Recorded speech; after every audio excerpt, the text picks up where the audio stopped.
compartiendo pantalla.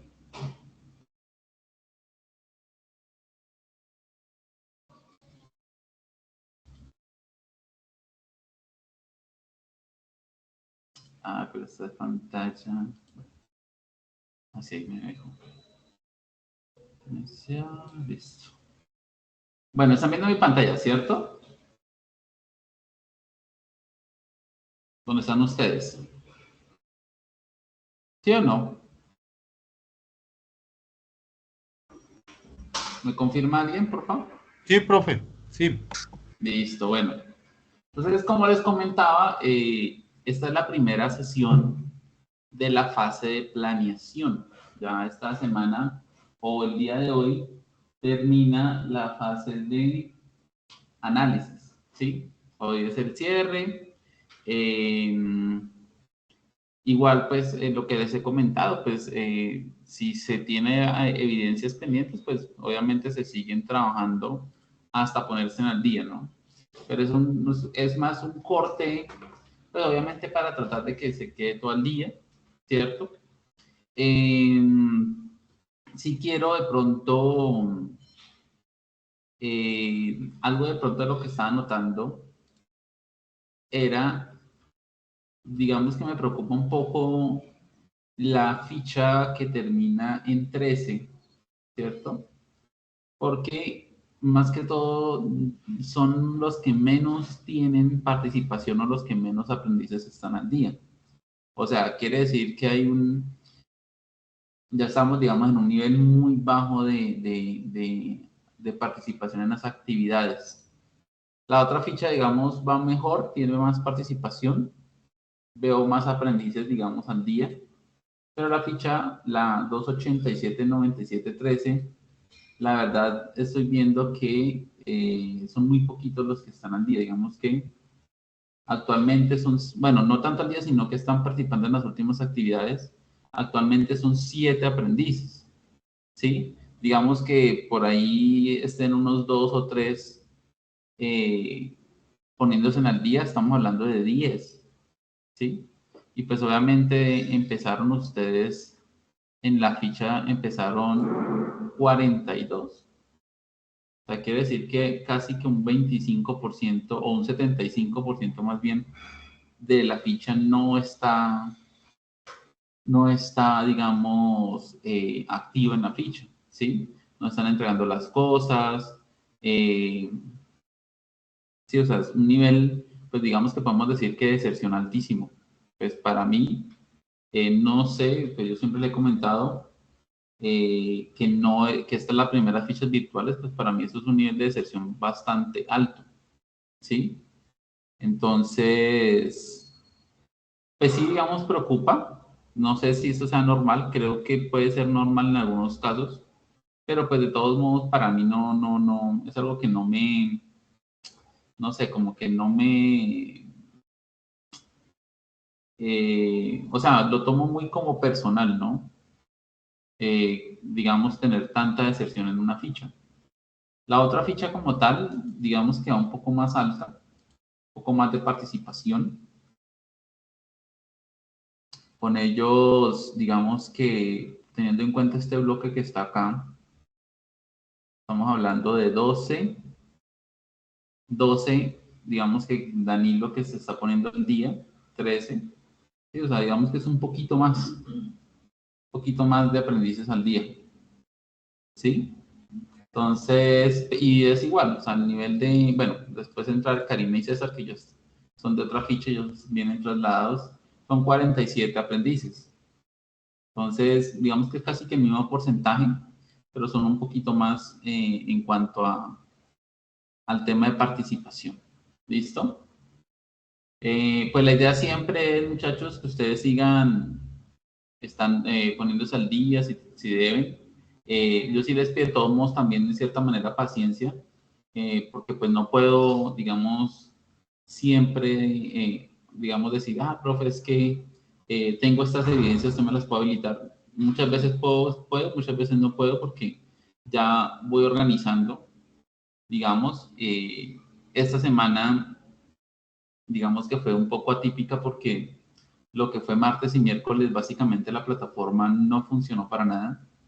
El día martes más o menos me demoré casi como 5 o 6 horas tratando de publicar lo que era el resumen, la grabación, y pues eso es algo que uno no se gasta sino por mucho 1 hora, siendo exagerados. Y pues obviamente me gasté todo ese tiempo creándoles la sesión, la invitación, todo ese tema de la sesión de hoy, por lo mismo, la plataforma fallaba, yo iba a colocar un anuncio y se caía, me tocaba volverlo a hacer.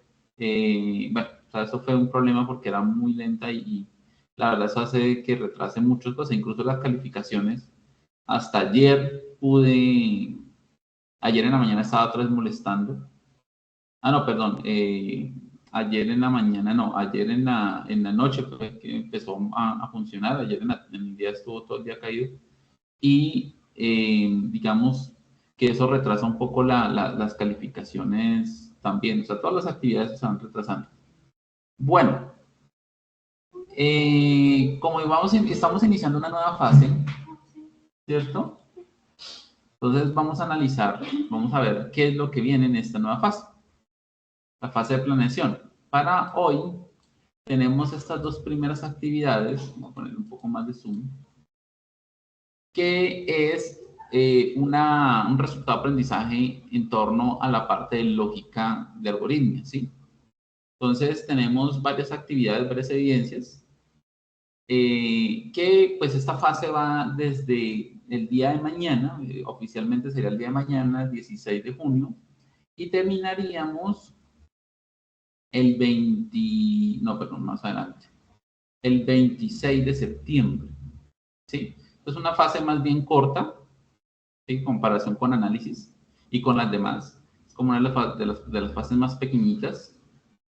Prácticamente son 3 meses de formación de esta fase y ya se empezaría con ejecución, que es digamos, la que ya se encarga de el tema de programar en lleno. ¿Sí? Las dos primeras evidencias que tenemos es bases conceptuales de lógica proporcional, dice acá, y taller de resolución de problemas de algoritmos en pseudocódigo y diagramas de flujo, ¿sí? Diagramas de flujo de datos. Esas son las dos primeras evidencias que se tendrían de esta parte. Digamos que es una introducción un poco a la parte de lógica. Como tal no es código, aunque hay unas cosas que sí. Lo que es pseudocódigo es, digamos, una base o un concepto del código como sería, ¿sí? Entonces se le llama pseudocódigo. Entonces, esas son las dos primeras evidencias, como le digo, que se va a tener esta semana. ¿Listo? Entonces, como siempre, vamos a revisar acá por dónde se inicia y por dónde se ingresa a el material. El material todavía no lo he habilitado. ¿Sí? El material todavía no lo he habilitado. Pero sería por la parte que dice fase 2 planeación. Y aquí entraríamos a guía de aprendizaje 3. ¿Listo? ¿Qué es? O sea, eso también es otra cosa, ¿no? Hoy iniciamos con una nueva guía. Ya la guía 2, digamos que quedó abarcada. Ustedes están viendo las últimas actividades en cuanto al tema de matemáticas y el tema de inglés. Pero ya iniciamos con una nueva guía de aprendizaje. Entonces, ustedes vienen acá. Aquí pues ya saben que están ubicadas las actividades. Son estas dos primeras. Y lo que tienen que hacer es venir acá y aquí pues abren la guía de aprendizaje, ¿cierto? Que es esta misma que tengo acá habilitada. Entonces vamos a mirar las actividades que nos está diciendo. Entonces lo primero es, o sea, casi que ya tenemos la costumbre de saber que tenemos un material que debemos de leer que se llama Introducción al Algoritmia, ¿cierto?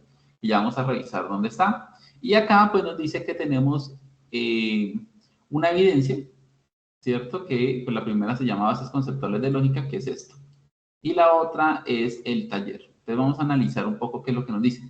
Dice, teniendo en cuenta los conceptos desarrollados durante el componente formativo, construir un documento donde se dé solución a los siguientes problemas de lógica de lógica proporcional, registrando cada uno de los pasos elaborados para llegar a la solución. Entonces, de entrada nos está dando aquí digamos, unos problemas, ¿cierto? Que son este de acá, este de acá.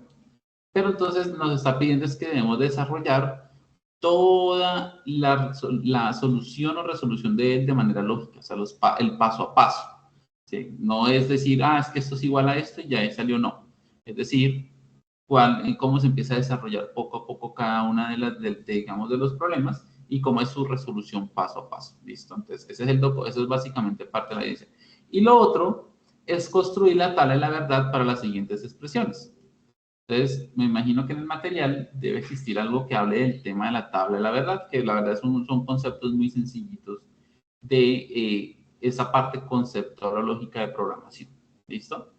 Recuerden, la evidencia se debe presentar en formato PDF y les encargo por favor que sea en ese formato, ojalá no tanto en Word, aunque aquí no dice Word, o sea, no debería aceptarlo en Word, porque pues me facilita un poco más la calificación a mí, ¿sí? Los Word, sí, digamos que con la nueva plataforma, pues todos los archivos se descargan, desafortunadamente no tiene un visor como lo tenía en territorio, que si no importaba, él tenía un visor tanto de PDF como de Word, pero acá todos los archivos se descargan y a mí me toca, entonces cuando yo descargo un PDF, automáticamente él se abre en una pestaña, entonces me queda mucho más fácil.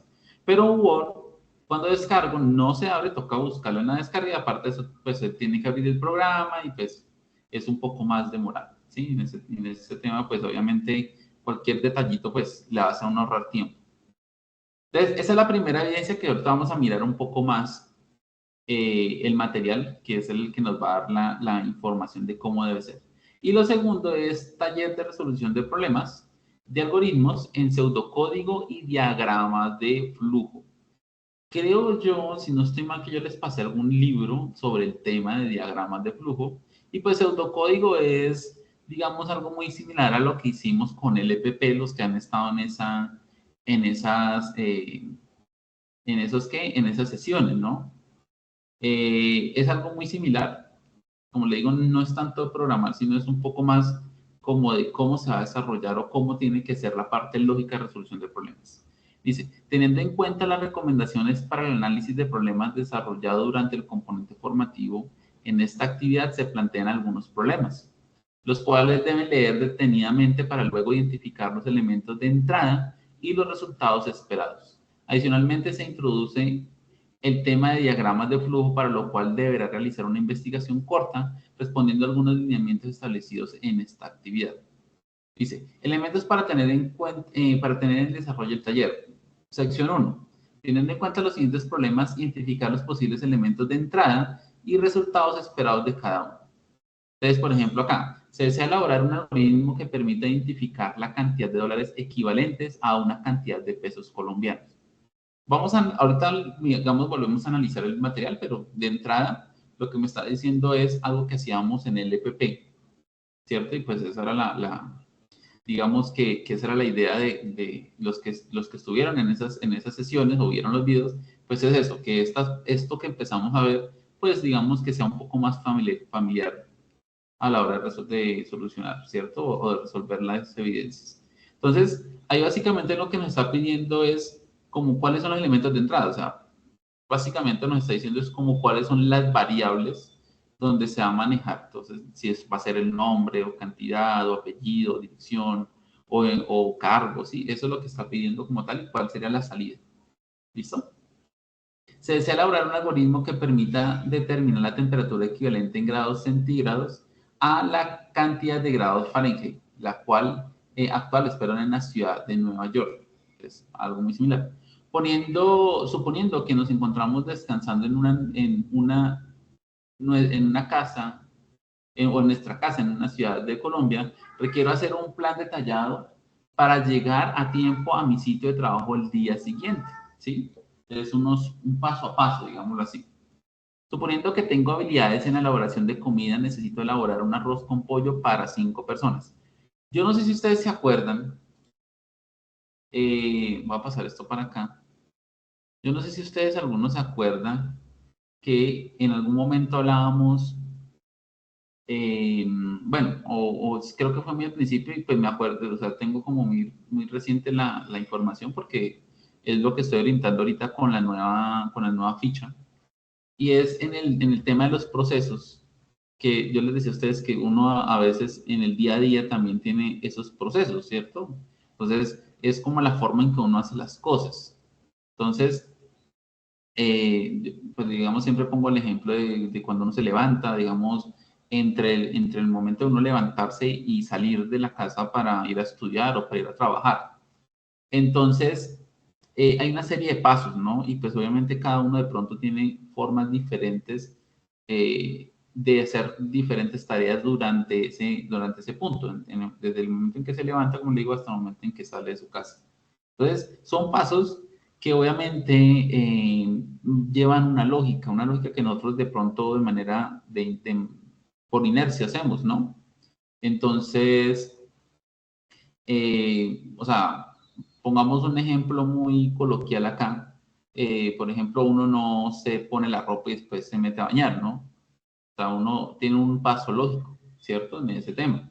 Entonces, eso es lo que más o menos dice acá, o eso es lo que quiere reflejar acá en el momento de solucionar. ¿Cuál sería ese paso a paso lógico para solucionar cada uno de los problemas que nos está colocando acá? Sigamos. Dice, respecto a los problemas planteados, para precisar los elementos de entrada de cada una de las situaciones enunciadas, no olviden las preguntas guía. ¿Qué información es importante y necesaria para resolver el problema? ¿Qué información no es importante y se puede prescindir de ella? ¿Cuáles son los datos de entrada conocidos? ¿Cuál es la incógnita o qué debemos calcular? ¿Los datos se pueden agrupar en categorías? ¿Qué información adicional hace falta para resolver el problema? Esos son como elementos que se deben de tener en cuenta para poder identificar los elementos de entrada, ¿sí? Dice, para precisar los resultados esperados se recomienda utilizar las preguntas guías. O sea, esta es la parte de entrada.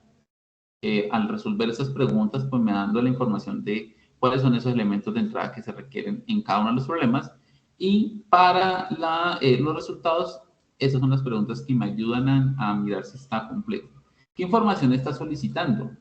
¿En qué formato se debe entregar la información? ¿Listo? Entonces, eso es. Esa es una sección 1.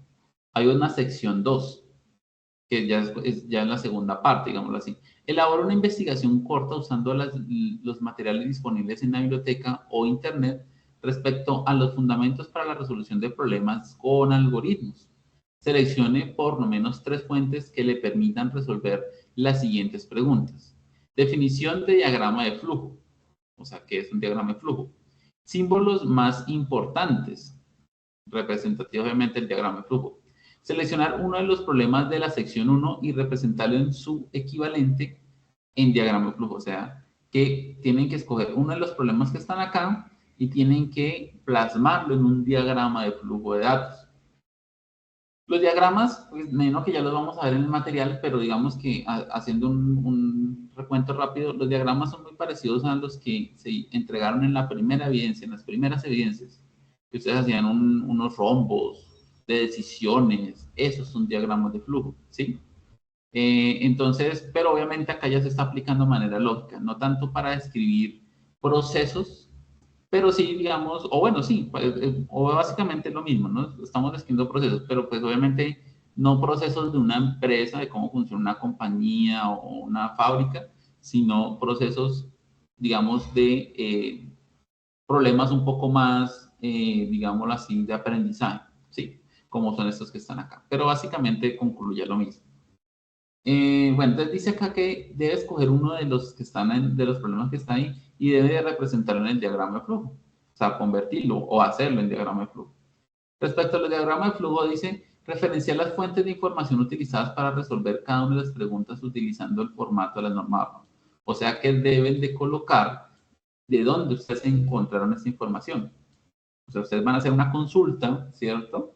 Van a hacer eh, van a hacer una investigación en Internet y van a empezar a buscar eso. Por ejemplo, qué es un diagrama de flujo, cuáles son sus símbolos más importantes. Y obviamente del sitio ustedes tienen que utilizar normas APA para hacer sus respectivas referencias bibliográficas de esas páginas. Bueno, y obviamente también se entrega en formato PDF toda la resolución del problema. ¿Listo? Entonces, si ustedes van a usar un programa, que es muy probablemente que tengan que usar algún programa, Hay un programa que se llama DFD, ahorita lo revisamos, es muy sencillito, y ahí es un programa exactamente para eso, diagrama de flujo de datos, así se llama el programa, DFD. ¿Listo? Lo pueden hacer en otras plataformas, no hay problema, hay varias en línea, donde ustedes también ya han hecho, digamos, algunas evidencias de infografías, de mapa de procesos, ahí también las pueden llegar a hacer. E incluso también, si ustedes quieren ser un poco más prácticos, o sea, en el tema de practicar, también pueden hacerlo con Psein. Psein permite, en algún momento lo dije, hacer código y del código él le genera a usted el diagrama de flujos o al viceversa.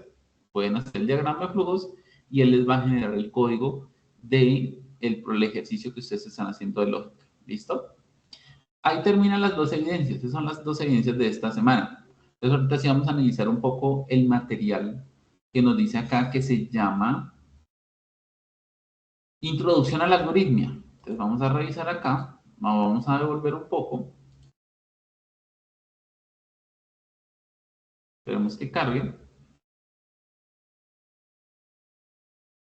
Y acá en material, en planeación material de la actividad de proyecto 3, entonces tenemos acá introducción al algoritmo. ¿Listo? Entonces entramos.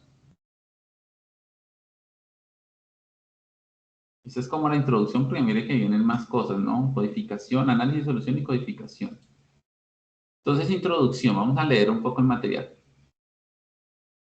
Bueno, entonces acá está un video, ¿cierto? Que ustedes pues lo van a ver. Dice, en la vida cotidiana se deben imaginar, diseñar y plantear soluciones a problemas corrientes, del día a día.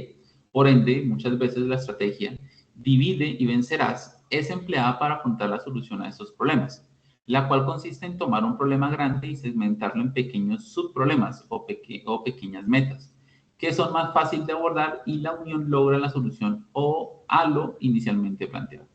Eso que dice ese primer párrafo digamos, es muy cierto.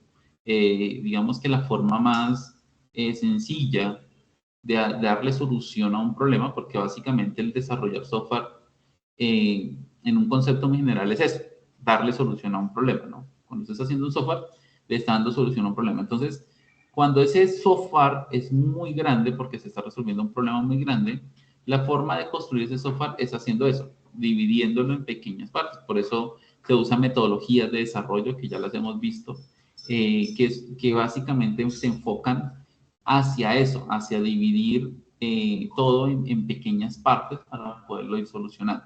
¿Listo? Y lo otro, pues, que dice acá es eso, que de manera, digamos, en el día a día nosotros tenemos exactamente lo que les estaba comentando ahorita. Nosotros tenemos diferentes situaciones que tenemos que resolver. Básicamente, desde que nos levantamos estamos resolviendo cosas, ¿no? Estamos dándole solución a muchas cosas y nosotros lo hacemos de manera, ¿qué? Pues de manera, digamos, también dividida en pequeñas partes, ¿no? Nosotros no podemos hacer, como dice el dicho, no podemos hacer todo al mismo tiempo, sino que tenemos que dividir cada una de las digamos, tareas que se deben de tener para poder al final dar una solución completa, ¿sí? Entonces, eso es, digamos, básicamente esta introducción. Dice, desde un punto de vista computacional, esta estrategia es la más empleada y los grandes sistemas informáticos son la unión de un conjunto de instrucciones computacionales que resuelven problemas puntuales. Así que propone facilitar técnicas para el análisis de problemas usando algoritmos que a futuro puedan llegar a ser parte constitutiva de un sistema teleinformático. Introducción al algoritmo. La aplicación apropiada de una serie de pasos detallados puede garantizar una solución correcta de un problema. Es así como la programación de computadores o construcción de software se basa en esta práctica. ¿Listo? Entonces dice acá, pasos de algoritmia son análisis, diseño, implementación y validación, ¿sí? Que pues obviamente se parece mucho a, ¿qué? Pues a los pasos de un software, ¿no? Analizar, diseñar, implementar, que pues obviamente es el desarrollo de implementación y la validación de que haya quedado bien, ¿de acuerdo?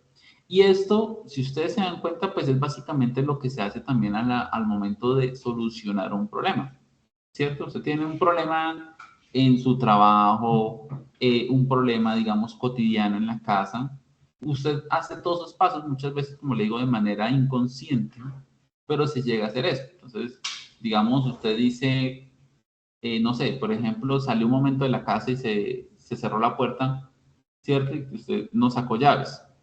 Entonces usted pasa por todos eso, digamos, se analiza primero. Bueno, me quedé por fuera, ¿qué puedo hacer? ¿Cierto? Puedo llamar a alguien, puedo mirar si tengo forma de entrar por alguna ventana, puedo, no sé, por algún lado, entonces usted está analizando. Después de eso, digamos que encontró, al analizar, encontró una posible solución. Ir por la casa del vecino y pasarse, ¿sí? Entonces usted diseña un plan para hacer eso. Dice, ah, bueno, pongo esto acá, de pronto tengo que poner, no sé, una silla, una tabla, ¿cierto? Entonces está diseñando. Después de diseñar, usted implementa, o sea, ejecuta la acción, ¿cierto?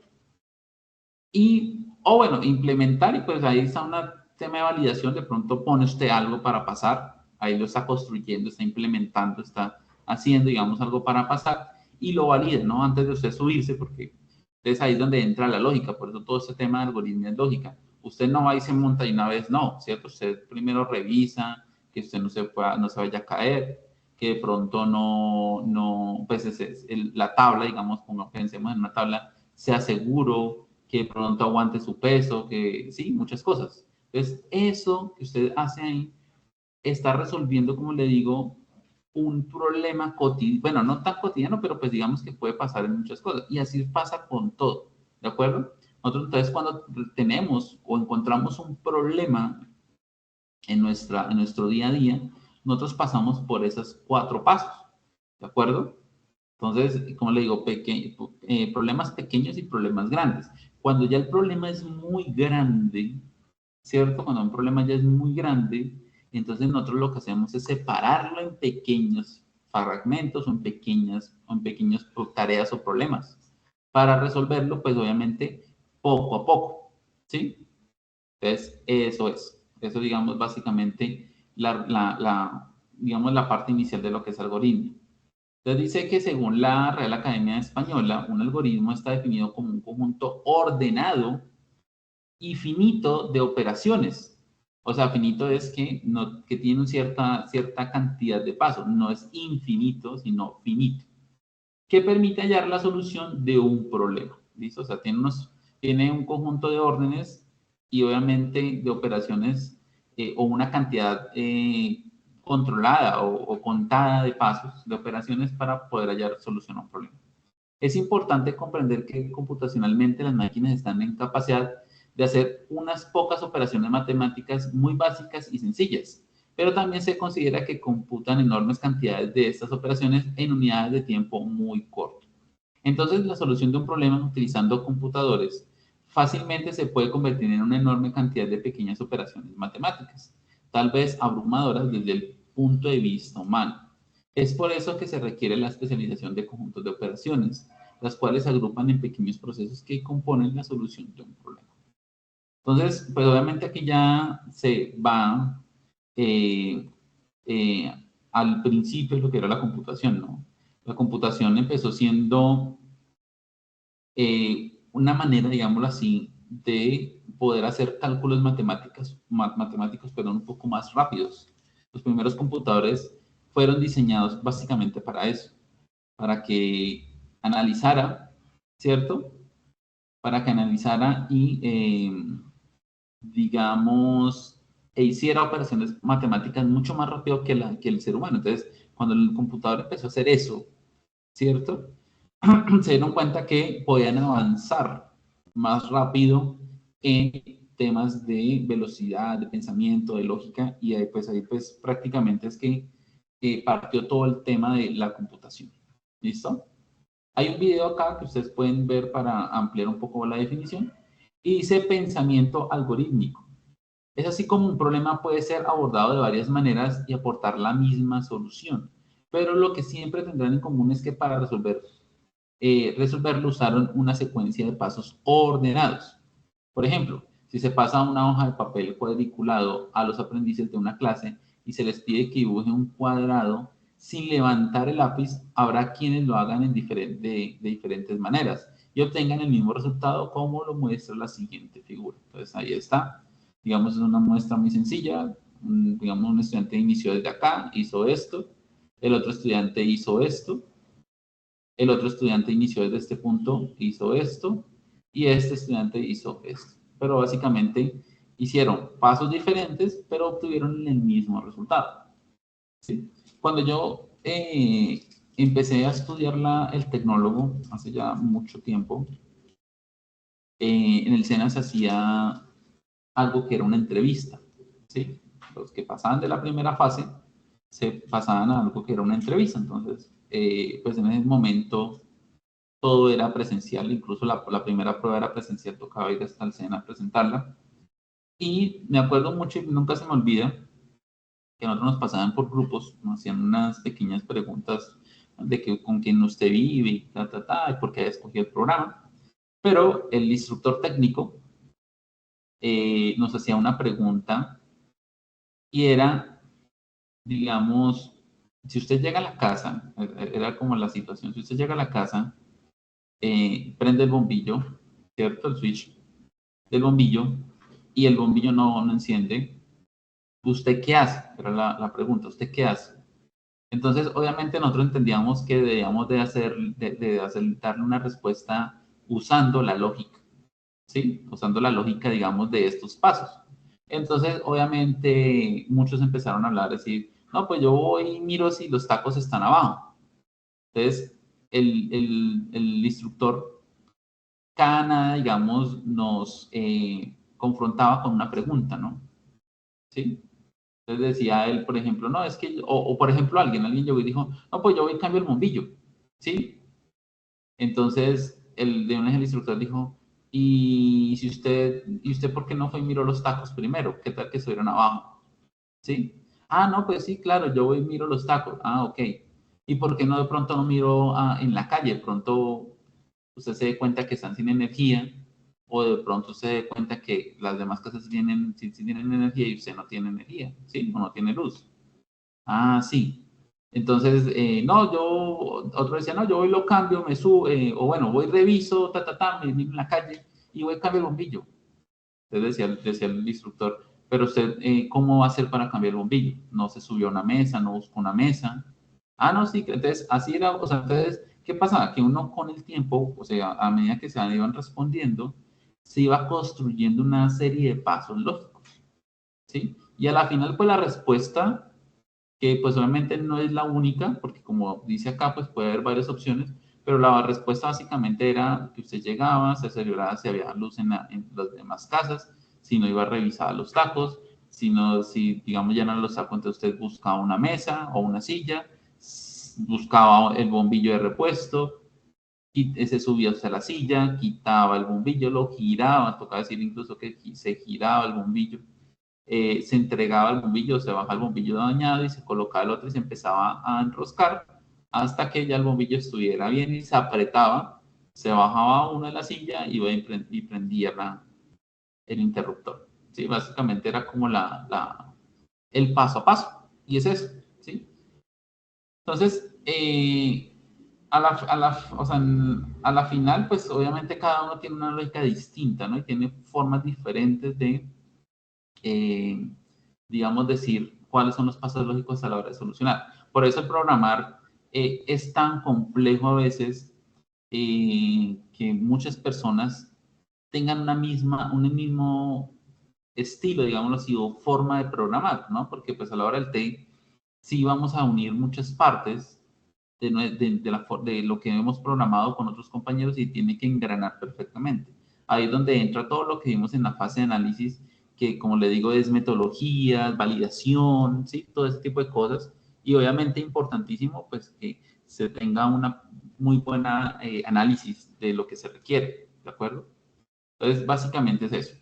Bueno, dice, al imaginar que el problema es mucho más complejo que el descrito en el ejemplo anterior, se concluye que existen tantas soluciones como el enfoque o lógica empleada por cada aprendiz o persona, Pero lo que sí es común en todos los casos es que se realizaron unas fases mentales secuencialmente ordenadas, las cuales son 1, entender el problema enunciado por el instructor, o sea, entender el problema. 2, escoger una ruta a seguir del rectángulo, o sea, hacer un plan. 3, plasmar en el papel cuadriculado ese plan, o sea, ejecutar el plan. Y 4, revisar el resultado y ver que se alcanzó el objetivo, o sea, revisar. Entonces son los mismos puntos que está acá en la parte de arriba de la definición. ¿Sí? Exactamente igual a estos.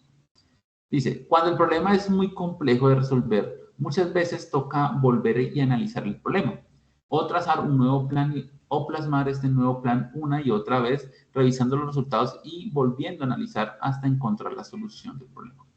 ¿Sí? Eso pasa mucho cuando uno está programando. A veces uno hace algo pensando, o sea, uno básicamente hace lo mismo que está acá, esos mismos 4 pasos, uno lo hace también a la hora de programar. Entonces, no, que tiene que hacer eso, entonces uno hace los mismos 4 pasos. Uno analiza, uno diseña un plan, dice, bueno, lo puedo hacer de esta manera, se construye y se revisa, ¿sí? Y a veces al revisar, pues vemos que lo que estamos haciendo no nos funciona, nos bota algún error, no era la información que se requería, algo pasa, ¿sí?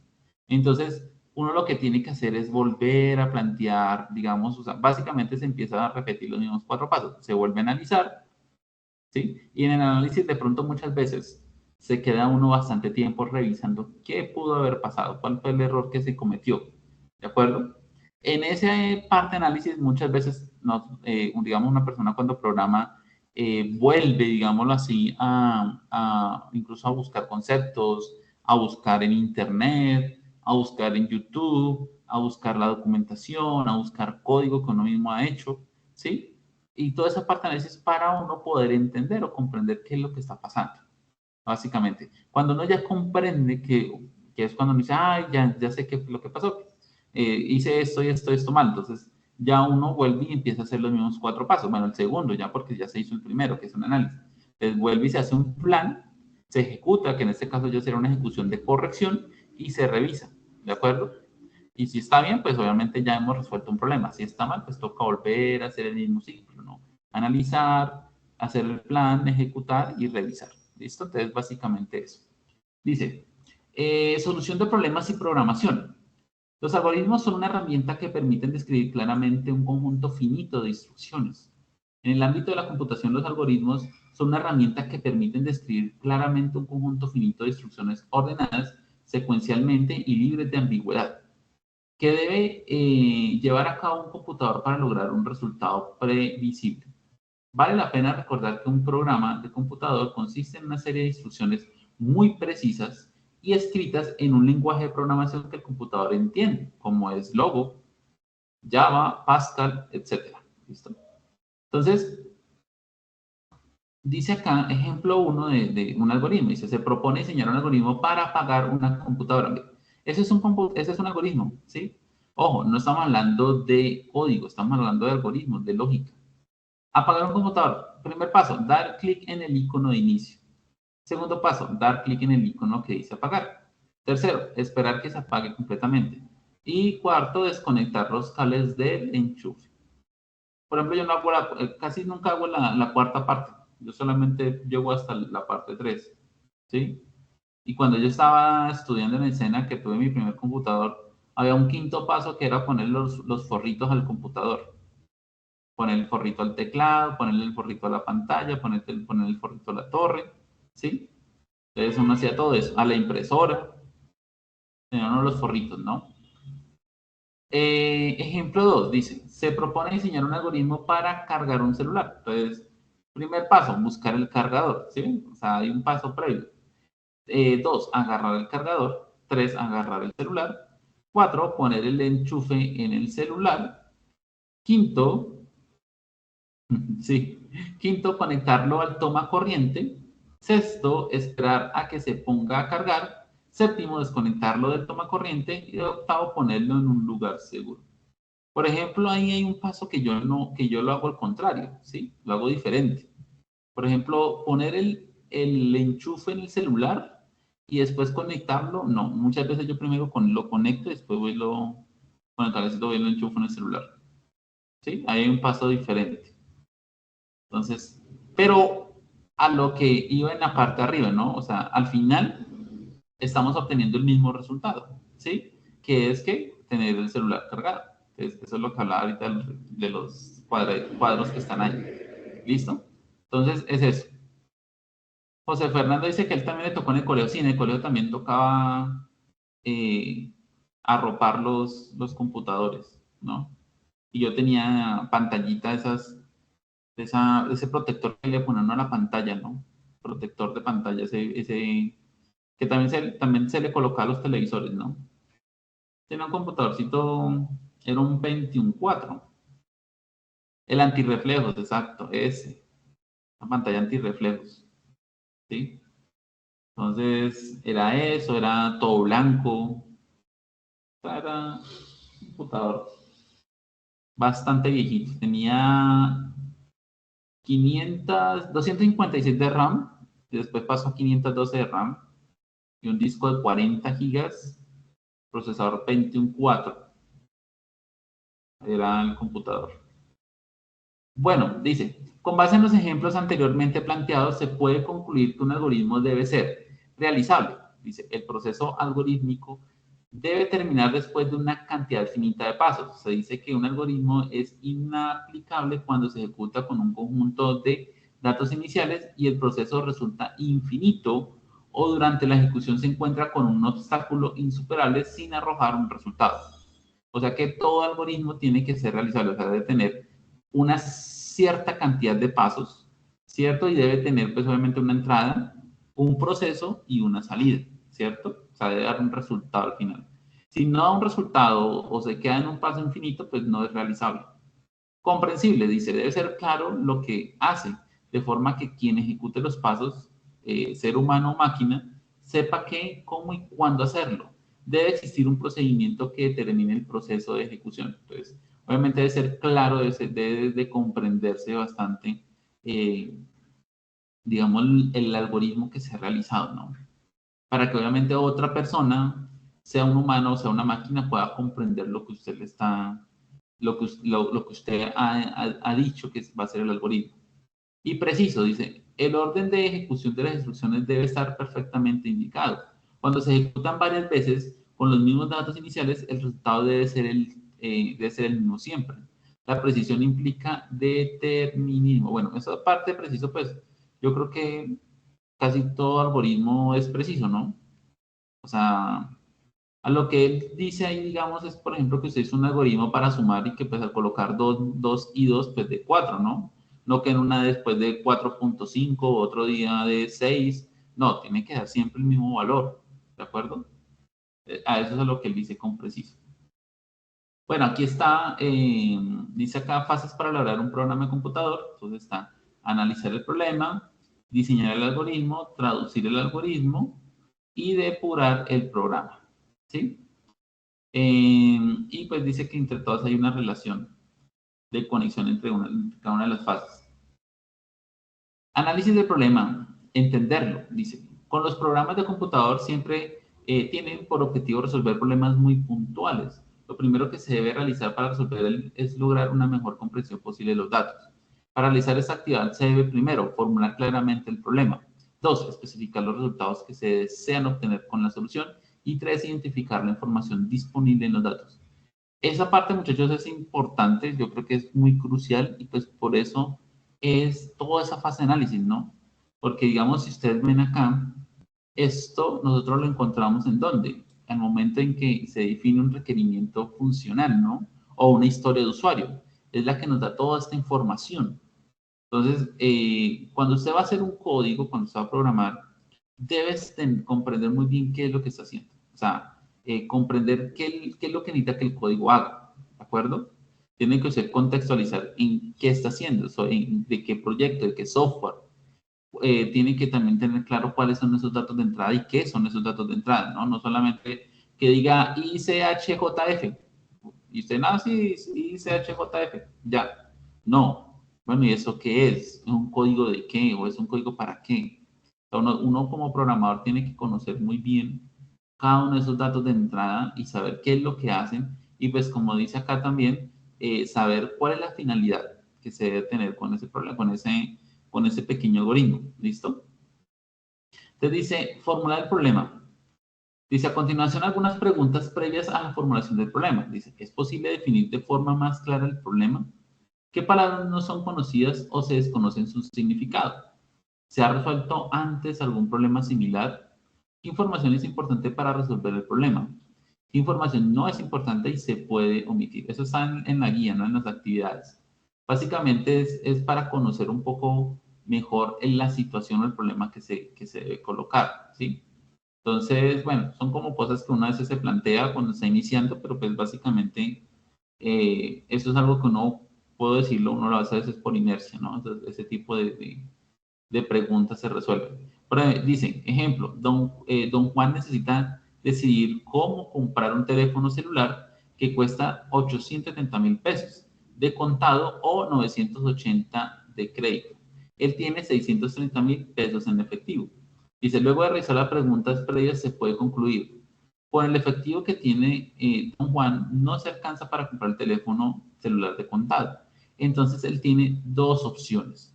Comprarlo completamente a crédito o también pagar una parte de contado como cuota inicial y el resto diferirlo a crédito. Para poder resolver este problema se debe conocer el número de cuotas en el que se difiere si desea pagarlo totalmente a crédito o conocer el número de cuotas y el valor total del celular si se da una cuota inicial de 630,000 pesos. Entonces, ahí nos está dando una situación y cada una de ellas pues está acá resolviendo las preguntas, ¿no? O sea, que es un problema, digamos, bien elaborado, ¿cierto? Bien identificado y básicamente es lo mismo que se hace con los requerimientos. ¿Listo? Desarrollo de la creatividad, elementos, modelos, fases y sus objetivos. Entonces dice, bueno, acá dice imaginar, crear, jugar, compartir, reflexionar, imaginar. Dice, resolver algoritmos es una actividad que requiere en la mayoría de los casos creatividad por parte del programador. Eso es muy cierto. Esta es una habilidad que se va fortaleciendo en la medida que se desempeña más y más en procesos de desarrollo de software. Para estimular el pensamiento creativo propuesto por Resnick, el programador debe imaginar qué quiere hacer, crea un proyecto basado en sus ideas, juega y comparte sus ideas y creaciones con otros para reflexionar sobre sus experiencias y permitirse imaginar nuevas ideas y nuevos proyectos. La espiral genera un proceso indefinido de mejoramiento continuo. Eso que dice ahí es muy cierto, muchachos. Uno, cuando va a resolver algo, o sea, cuando uno está programando, yo siempre he dicho, pues, que lo dice acá, pero yo lo digo de una manera más, digamos, corta, es que la solución primero la tiene que uno hacer en su mente, ¿no? A uno la solución primero tiene que hallarla en su mente y en su cabeza. Por eso cuando uno programa tiene que analizar las cosas, no es empezar a colocar códigos y mirar a ver si eso funciona y buscar en ChatGPT, hágame un código de estos, copy y pegue y darle clic a ver si está funcionando bien. No, la programación no funciona de esa manera. Usted tiene que hallar primero una solución en su cabeza bajo los conocimientos que usted tiene y pues esa solución básicamente es una serie de pasos, ¿no? Usted dice, primero va a hacer esto, después tiene que hacer esto, después tiene que hacer tal cosa, después tiene que hacer, ok. Una vez usted ya tiene resuelto eso en su cabeza, ya usted puede llegar a crear, ¿cierto? La solución, o sea, plasmarla en un código. Bueno, sigamos. Lógica matemática. Dice, la lógica matemática es la disciplina que trata de métodos de razonamiento. En un nivel elemental, la lógica proporciona reglas y técnicas para determinar si es o no válido un argumento dado. El razonamiento lógico se emplea en matemáticas para demostrar teoremas, en ciencias de la computación para verificar si son o no correctos los programas, en las ciencias física y naturales para sacar conclusiones de experimentos y en las ciencias sociales y en la vida cotidiana para resolver una multitud de problemas. Ciertamente, se usa en forma constante el razonamiento lógico para realizar cualquier actividad. Componentes de la lógica matemática. Entonces dice, todo razonamiento lógico está compuesto por una serie de elementos que se interrelacionan entre sí y la correcta interpretación de estos componentes y de sus relaciones corresponden al análisis deductivo. Esos componentes son la preposición y conectores lógicos que se describen a continuación. Primero, proposiciones. Una proposición o enunciado es una oración que puede ser falsa o verdadera, pero no ambas a la vez. Las proposiciones son un elemento fundamental en la lógica matemática. Las proposiciones pueden ser simples o compuestas. Las primeras están formadas por una sola proposición.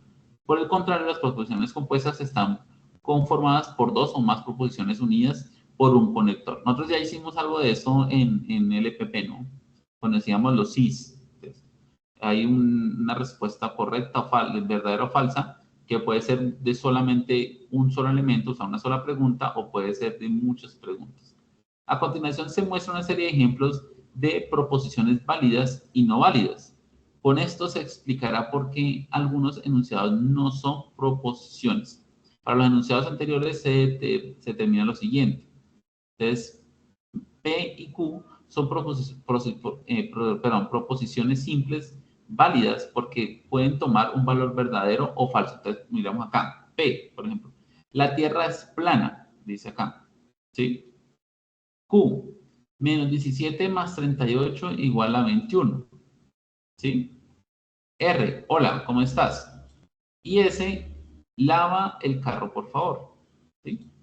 Entonces dice acá que lo que es P y Q son proposiciones simples válidas, porque puede tomar un valor verdadero o falso. O sea, nosotros podemos decir la Tierra es plana, verdadero o falso. O sea, se tiene una respuesta. Y la otra es una operación que también podemos validar perfectamente si es verdadero o falso. Dice, sin embargo, los enunciados R y S son proposiciones, pero no válidas, porque no pueden tomar un valor de verdadero o falso. O sea, cuando dice, hola, ¿cómo estás? Tú no sabes si eso es verdadero o falso. Y la otra que dice, lava el carro, por favor, tampoco. Entonces, uno de ellos es un saludo y el otro es una orden.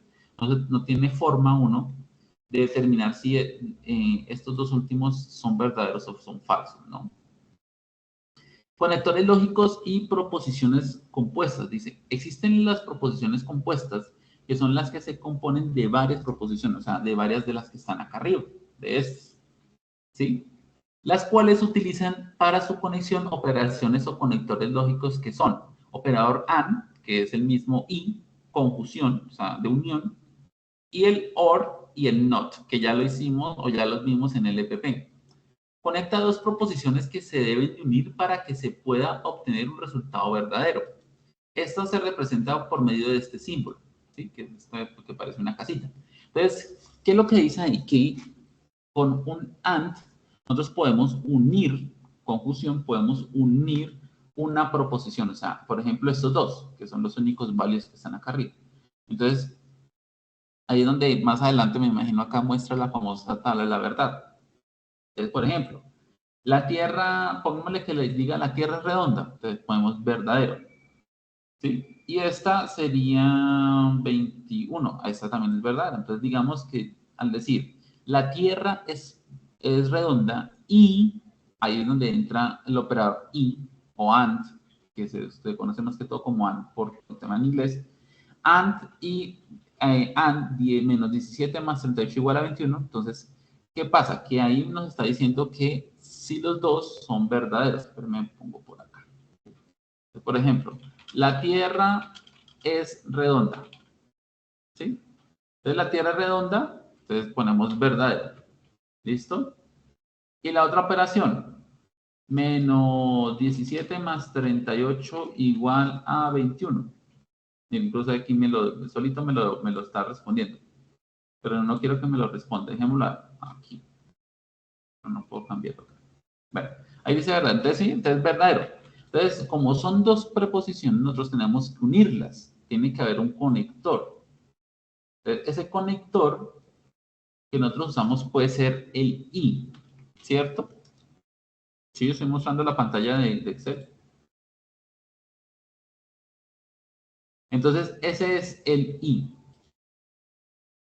Ese es el y o el and.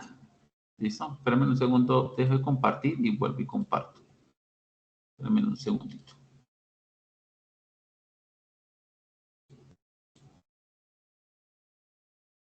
Ahora creo que ya deberías estar viendo. ¿Sí? Entonces ahí tenemos un conector que es el y o pues como dice acá, el AND. ¿Sí?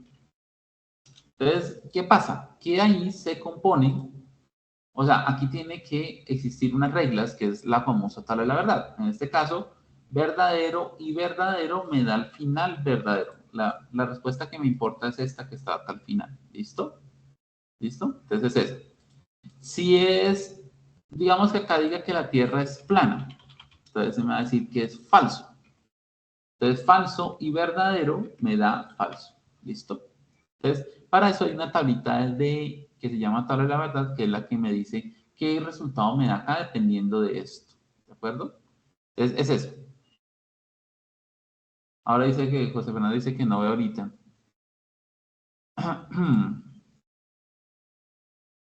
Creo que me toca la próxima. Es que yo comparto toda la pantalla. Ahí otra vez estoy compartiendo. ¿Sí o no? Bueno, yo sigo acá avanzando. ¿No se ve? Complicado porque aquí, ahí sí no sé cómo hacer.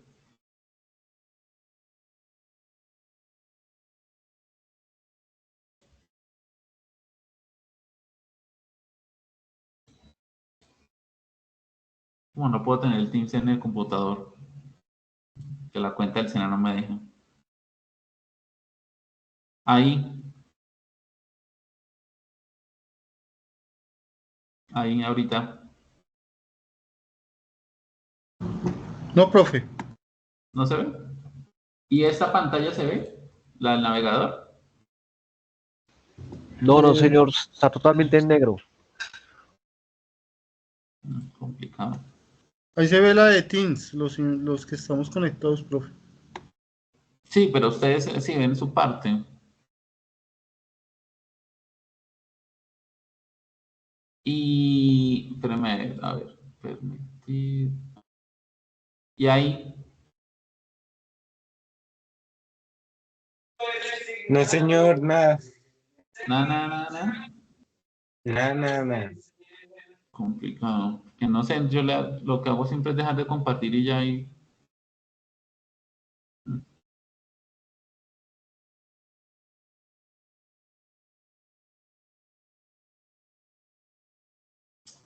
No sé. Bueno, igual vamos avanzando y ustedes pues después miran esta partecita en la grabación. ¿Listo? Espérame, vuelvo y comparto entonces el navegador pero en la pantalla del computador para que quede grabada.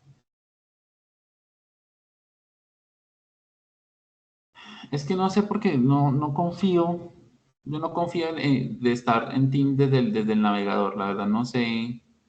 Yo sé que no es lo mismo que usar el Teams del escritorio, ¿no? Que el escritorio la verdad nunca tiene falla, pero como le digo, pues no me dejan. Como el SENA tiene unas políticas de restricciones, no puedo abrir Teams del correo mío, o sea, el correo institucional no lo puedo abrir en el computador, me toca siempre por navegador, sino que creo que me toca es hacerlo por Opera. Ahorita estoy por Firefox y la forma de compartir es distinta. Y probablemente no me puedo, no quiero cambiar porque de pronto se acaba la sesión o se cancela la grabación, algo pasa, entonces no quiero dañar eso. ¿Sí? Entonces ustedes porfa revisen esa parte, yo sigo acá la explicación, igual ya vamos a terminar. Y ustedes revisen la partecita en el video, ¿sí? Entonces yo les voy comentando. Y ya la próxima me toca mirar eso y pues por favor me dicen con tiempo para revisar. Bueno, entonces tenemos el operador que es en LAND, que como le digo es conjunción, o sea, conjunciones que tienen que ser válidas todas para poder ser verdadero, básicamente. El otro operador se llama OR, que es de disyunción. Entonces, el operador OR lo que hace es que se debe cumplir con una de las tantas operaciones que usted le dice. ¿Sí? Por ejemplo, si usted le dice, la Tierra es plana, sabemos que es falso, o, ahí ponemos el operador o OR, y ponemos la operación, pongamos una operación más fácil, por ejemplo, 2 más 2 igual a 4, sabemos que eso es verdadero, él me va a arrojar verdadero, porque estoy cumpliendo con una de las dos. ¿Listo? Entonces, ese es el OR. Y el AND es todo lo contrario. El AND o el I debe de cumplirse todas las operaciones que se le diga. ¿Sí? Si se le dice, la Tierra es plana, es falso, ya sé que me va a dar falso. ¿Listo? tiene que ser la Tierra es redonda, verdadero, y 2 más 2 es igual a 4, verdadero, entonces da verdadero, ¿de acuerdo? Es eso. Dice, el OR dice, conecta dos proposiciones y se obtiene una proposición compuesta verdadera cuando por lo menos una de las proposiciones son verdaderas. Ejemplo, puedo ir a Bogotá en avión o en bus, ¿sí? Entonces, ahí estamos colocando dos proposiciones. Se puede ir a Bogotá en avión o en bus. De pronto se dice, no, me voy en avión. Verdadero, entonces el de avión y el de bus es falso, pero al final es verdadero porque cumplió con una de las dos.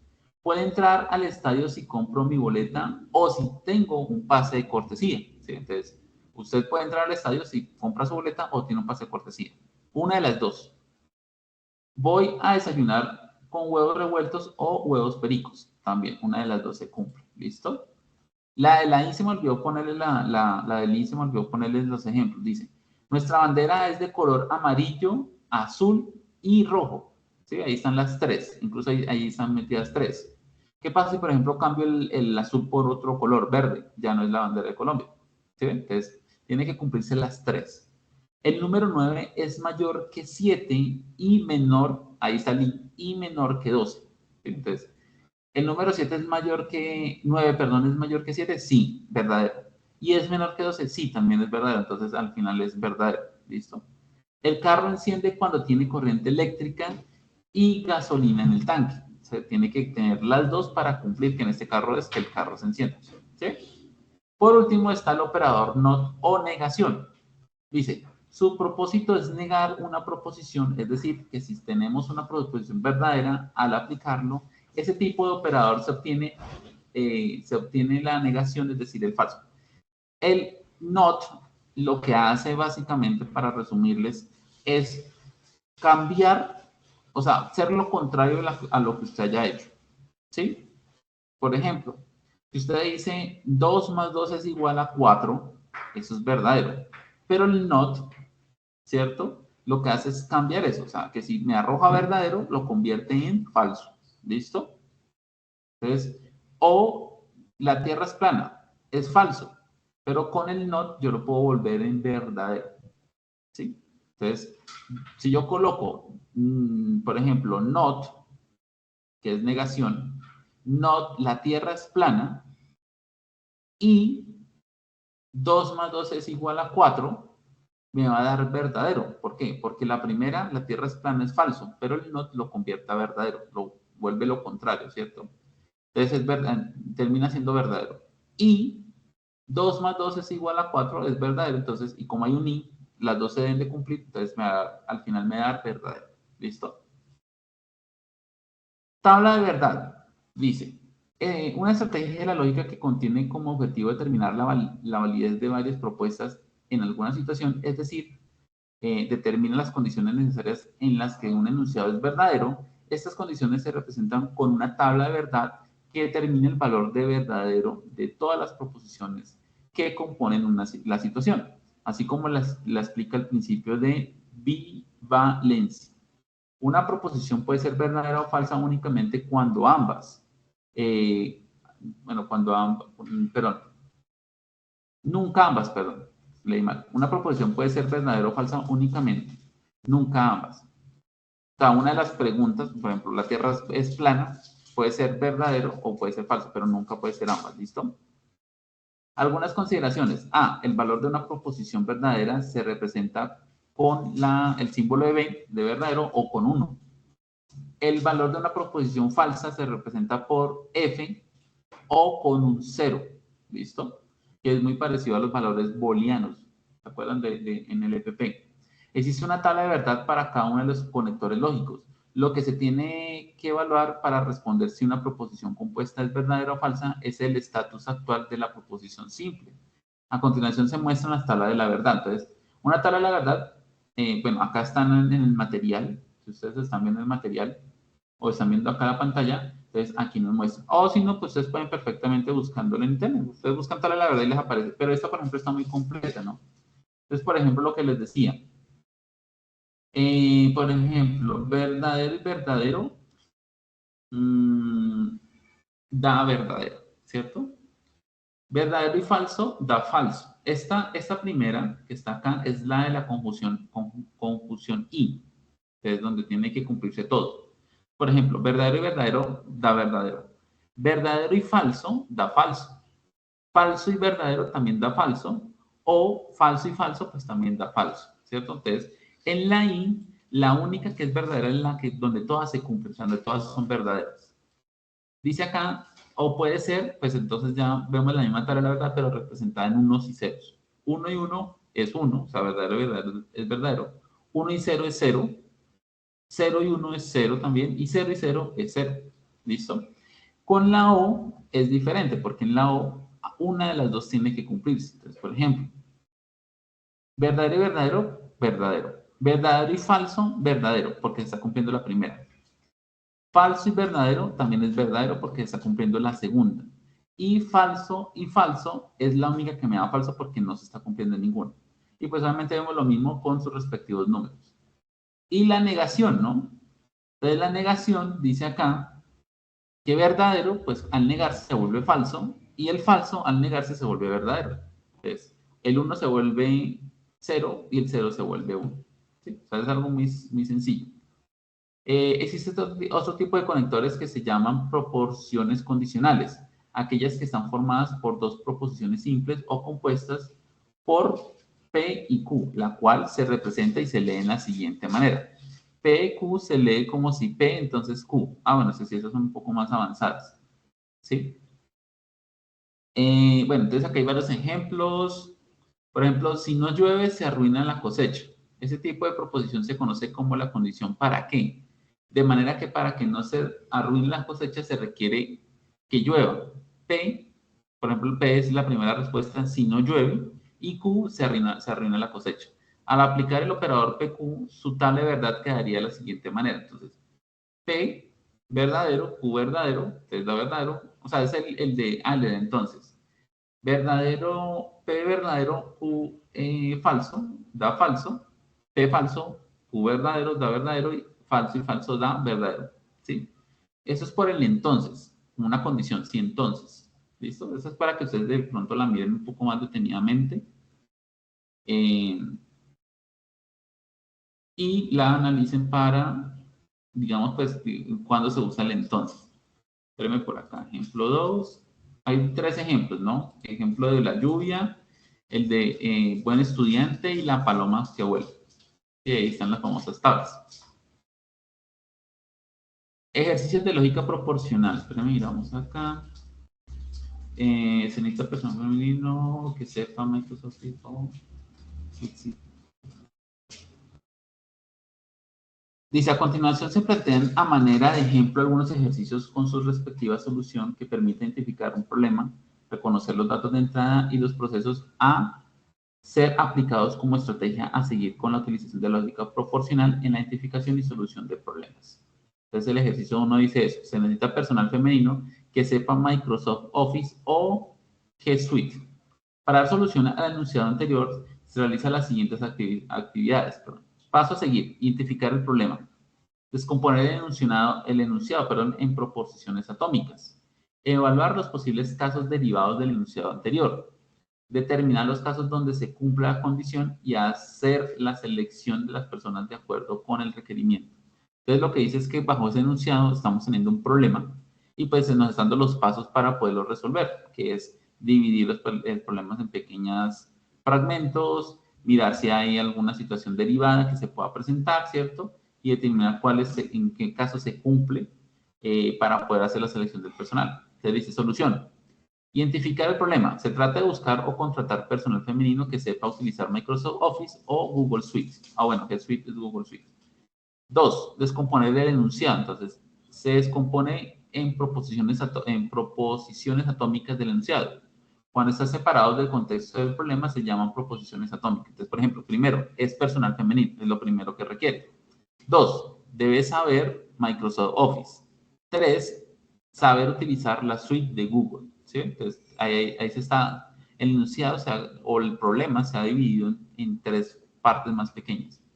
Determinar los casos, dice, determinar la relación lógica de acuerdo con lo planteado en el enunciado utilizar las proporciones atómicas definidas en la anterior. Entonces, acá esta parte es importante porque digamos que lo que está haciendo es convertir esos enunciados en o usando, digamos, la lógica, usando también los símbolos de la tabla de la verdad, ¿cierto? Entonces, por ejemplo, P dice que es personal femenino, I, que es el símbolo, ¿cierto? Y que es el de, digámoslo así, como el de la casita, o la V invertida, ¿cierto? Hacia arriba.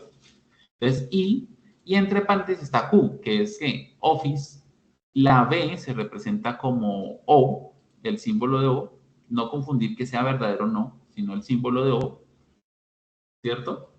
Aquí arriba, pues, no, aquí está. Bueno, aquí no lo muestro el símbolo, pero es el de O.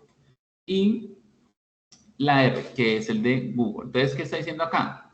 Debe ser personal femenino y debe saber Microsoft Office o debe saber Google Suite. ¿Listo? Y ahí están los símbolos. ¿Listo? Por último, hablar de los posibles casos derivados del enunciado anterior. Y ya es con eso termino. Aquí hay otro ejemplo que ustedes lo van a revisar. Hace básicamente lo mismo. Un tercer ejemplo, son varios ejemplos que ustedes pueden analizar.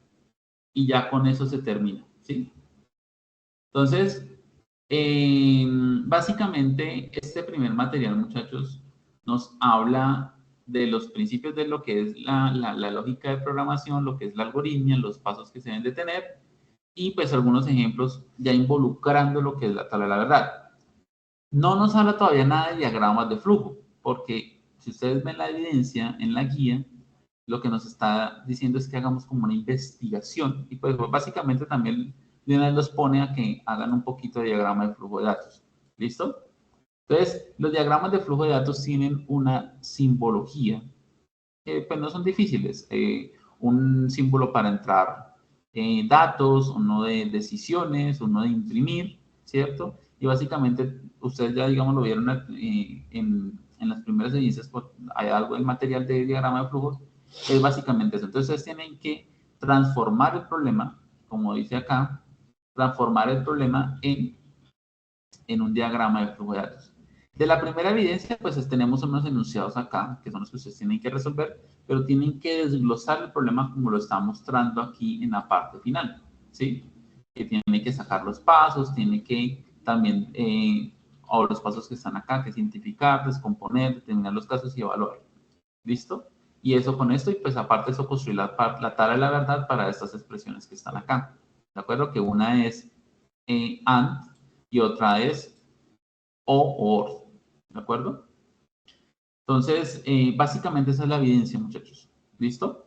No está difícil, la verdad es muy sencillo, es de tiempito y es de, obviamente, analizar, comprender, que es lo más importante, y hacer. Básicamente es eso, analizar, comprender, que para mí es lo más clave, que ustedes comprendan esto, que es un principio de algoritmia, y después ya realicen. No vayan a hacer las cosas solamente por hacerlas, porque después no van a comprender y obviamente después los temas van a requerir de estos conceptos básicos y de pronto ustedes no van a comprender por qué se hace de esa manera.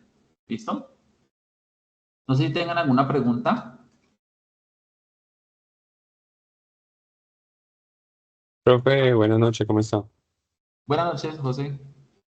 Dos cositas, profe, para ver si nos puede recordar de pronto la aplicación con que se pueden realizar los mapas de procesos. Y lo otro es preguntar si de pronto en este módulo vamos a como a tocar algún lenguaje de programación en concreto.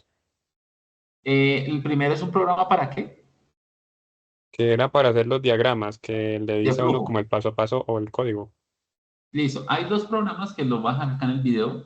Uno se llama DFD. Es así, es un programita de escritorio, la verdad es viejito, pero, o sea, hace lo que se debe hacer. Se llama así DFD, ustedes lo descargan, es muy liviano. Y es exactamente eso, para hacer diagramas de flujo de datos. ¿Sí? O sea, no tiene pierde, digámoslo así como se dice, no tiene pierde el programa. DFD lo descargan, es un programa de escritorio muy liviano, es viejito, del 2007, ¿sí? Usted lo instala, lo abre y ya. Y ahí usted puede exportar o le toma pantallazo a los diagramas que haga. Y pues obviamente existen muchas herramientas donde ustedes pueden hacer eso. También lo pueden hacer por PSeInt. PSeInt es similar a LPP, ¿cierto? O sea, es un programa para el aprendizaje de algoritmia, lo pueden descargar por acá, pero aparte de eso, él tiene ahí al lado le permite a usted hacer el diagrama de flujo. O sea, usted hace el código, por ejemplo, y él le genera el código, pero en el diagrama, o usted hace el diagrama y le genera el código, porque pues básicamente es algoritmia lo que se está haciendo ahí. ¿Listo? Entonces, esas dos son dos opciones, pero obviamente pues, hay muchas herramientas en línea que usted pone diagrama de flujo y le salen 10.000 páginas actualmente que le permiten usar los símbolos básicamente del diagrama de flujos. ¿Listo?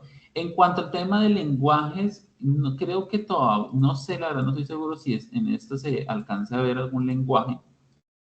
Pues dice fundamentos de programación estructurada y cíclica, pero yo creo que esto se utiliza es con PSeInt. Creo que se puede usar es con PSeInt. Más adelante,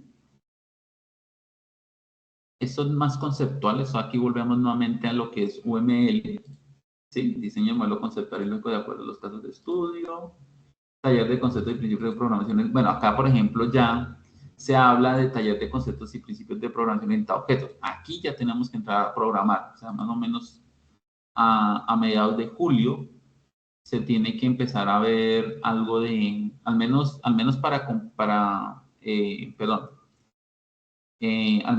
comprender lo que es la programación orientada a objetos, tenemos que ver algo en Java, ¿sí? Tenemos que ver código de cómo es una clase, qué es una instancia, toda esa parte, ¿de acuerdo? Yo estuve preguntando qué lenguaje se ven en el tecnólogo virtual y se ve Java, obviamente todo lo que es HTML, CSS, pero digamos de programación se ve Java, se ve PHP, ¿sí? Y pues se ve, como le digo, JavaScript, eso. Creo que se toca algo de frameworks, pero la verdad creo que es muy, muy, muy por encima. Y algo también muy por encima, creo yo, de móviles, ¿sí? Más que todo de estructurar maquetación, digámoslo así, ¿sí? Entonces eso, por eso, digamos, el refuerzo tiene que ser en las sesiones adicionales, ¿no? Pues que obviamente van a ser temas distintos porque no puedo mezclarlos. Podemos ver incluso el mismo lenguaje, pero son temas diferentes, porque obviamente las sesiones que hacemos los días lunes no son obligatorias, entonces no puedo hablar temas de la formación y viceversa, ¿no? Entonces van a ser temas diferentes, pero ahí se puede reforzar, ¿no? Podemos ver de pronto ya a profundidad, se puede ver, bueno, pero digamos un poco más extenso y así sucesivamente, ¿listo? Pero sí, yo creo que pronto empezamos a ver lo que es Java. Y aquí creo que empezamos a ver es PSeInt. PSeInt como, pues, obviamente algoritmo porque no lo hemos visto oficialmente. ¿Listo? Bueno, muchachos, No, profe, ¿alguna era otra eso. Gracias. pregunta?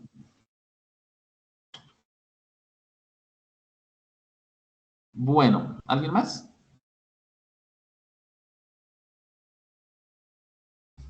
Profe, Señor, buenas noches, profe, para preguntarle, estas actividades son de la guía 3, ¿cierto?